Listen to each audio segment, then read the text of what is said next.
Bacterias importantes observadas en el microscopio. Finalmente, hay bacterias que son capaces de causar daño aún en circunstancias normales. Cuando se sospecha de una infección por una bacteria, se tomará una muestra del lugar de la infección, por ejemplo en una secreción de la conjuntiva del ojo, en este caso de conjuntivitis, o bien una muestra de orina si hay una infección urinaria, o de líquido cefalorraquídeo si se trata de una meningitis. Las muestras pueden proceder de prácticamente cualquier lugar de nuestro organismo y pueden realizarse por medio de la tinción o coloración de Gram, el cual permite identificar distintos tipos de bacterias según se coloree su superficie, para orientar al tratamiento antibiótico del paciente. Esta tinción también permite establecer si el material enviado al laboratorio para su cultivo posee la calidad adecuada.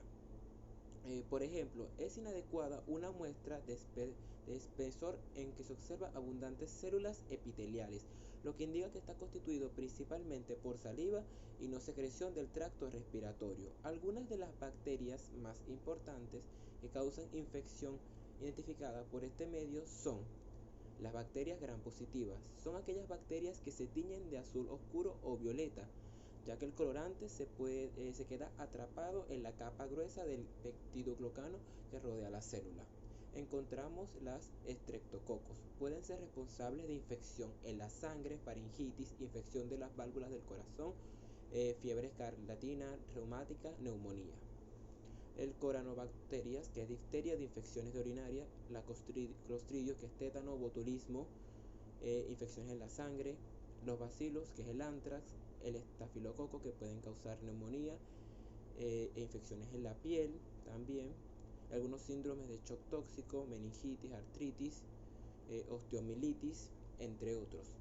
Las bacterias gram negativas son aquellas que no se tiñen de azul oscuro o de violeta y lo pueden hacer de un color rosado, ya que tienen una capa de peptidoglucano mucho más delgada y no retienen la coloración violeta. Encontramos la salmonela, que puede provocar infección en el intestino, Escherichia coli y otras enterobacterias que pueden provocar neumonía, infección de orina, infección en la sangre, entre otras, la legionela, que puede provocar una neumonía grave y atípica, que es, por ejemplo, la enfermedad del legionario. Y los meningococos pueden causar meningitis cerebroespinal, el gonococo, que puede causar la gonorrea, la brucela, que es brucelitis o fiebre de Malta, los pseudonomas, que es infección de oído o infecciones en múltiples lugares en personas débiles, como neumonías en pacientes de UBI, infecciones en los pies en diabéticos, infecciones respiratorias en pacientes con fibrosis quísticas, y la bordetela, que genera la toferina, y otras bacterias importantes no se tiñen bien con este método y para ello se usan otros. Por ejemplo, para las bacterias micobacterias que causan la tuberculosis o la sífilis. Observación macroscópica. La observación directa sin tinción o preparación al fresco para la búsqueda de hongos, bacterias y parásitos. La muestra se suspende en suero fisiológico y permite encontrar tricomonas, treponemas en solución, preferiblemente en la identificación de hongos o bien en tinta china. La visualización de criptococos neuformas. Observación directa con tinción. A partir de la tinción de Gram tenemos la tinción de Gienza y Gray. Es útil en el diagnóstico de algunos parásitos, como la malaria y la babesiosis, en las lesiones producidas por virus del herpes simples y virus del varicela zoster. Se observan células gigantes muy multinucleadas propias de las lesiones virales. Le permite distinguirlas de las lesiones piodérmicas bacterianas. La tinción argentica es una técnica difícil de efectuar, reservada a los laboratorios especializados, útil en la detección de Pneumoctis corini, Legionella, Troponema, hongos, recticies y microorganismos asociados a la enfermedad por arañazo de gato.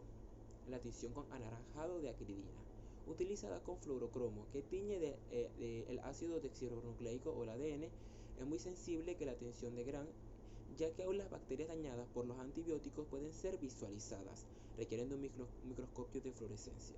Tinción con azul de metileno. Es usada en la búsqueda de leucocitos fecales permitiendo una buena tinción de los núcleos de estas células. Se visualizan en las infecciones intestinales invasoras de la pared del tubo digestivo, como las producidas por la Escherichia coli, la Shigella, la colitis ulcerosa y la enfermedad de Crohn y enterocolitis asociada a antibióticos.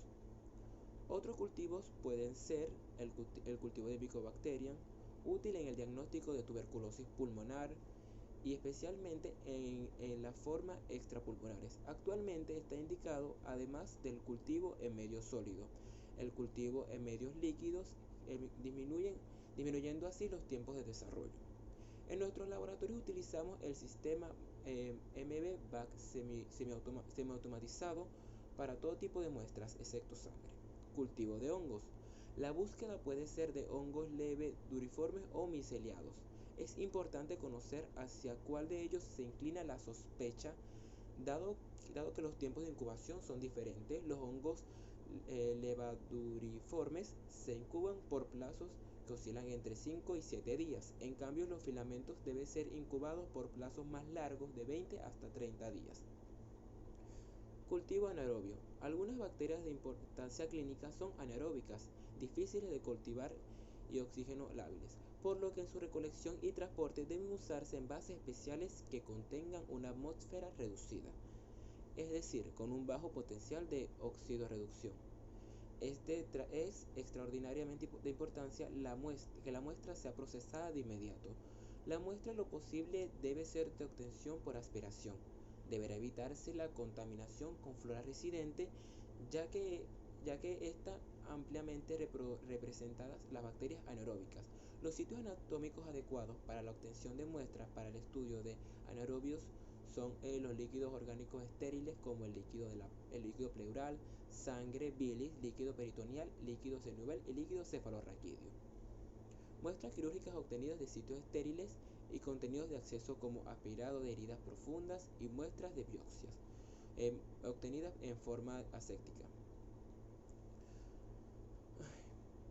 También en líquidos de...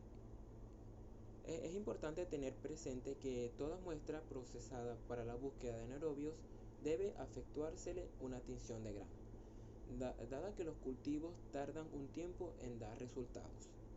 El Gram puede proporcionar una buena información temprana, útil para iniciar tratamientos, y al mismo tiempo verifica la concordancia con los resultados de los cultivos. Falta de desarrollo en el cultivo. La falta de desarrollo de un cultivo puede deberse a diagnóstico incorrecto. La inspección es debida a microorganismos no cultivables en los medios habituales, como virus recticias, Mycoplasma y chlamydias. Interpretación errada de la tinción de Gram. Se interpreta como microorganismos la presencia de artefactos en la preparación. Muestra inadecuada. La muestra clínica no es representativa del material propio del sitio de la infección. Transporte inadecuado o prolongado. Si esto sucede, algunos microorganismos pueden no ser viables al momento de llegar al laboratorio. Esto ocurre con anaerobios, Streptococcus, Neisseria, si el transporte es prolongado. Puede haber sobrecrecimiento de flora residente que oculte la presencia de patógenos, lo que puede haber estado en menor número. Terapia con antibióticos. Aunque sea una dosis única, esta muchas veces es suficiente para inhibir o retardar el crecimiento bacteriano. Metodología de cultivo inadecuada. Se requiere de técnicas especiales para el cultivo de determinados patógenos, como el caso de anaerobios, micobacterias, hongos y ciertas bacterias exigentes en cuanto a sus nutrientes y o condiciones de vida. Por eso, el laboratorio debe conocer cuál es la sospecha diagnóstica para tener la oportunidad de cultivar al agente etiológico. Muchas gracias por su atención prestada.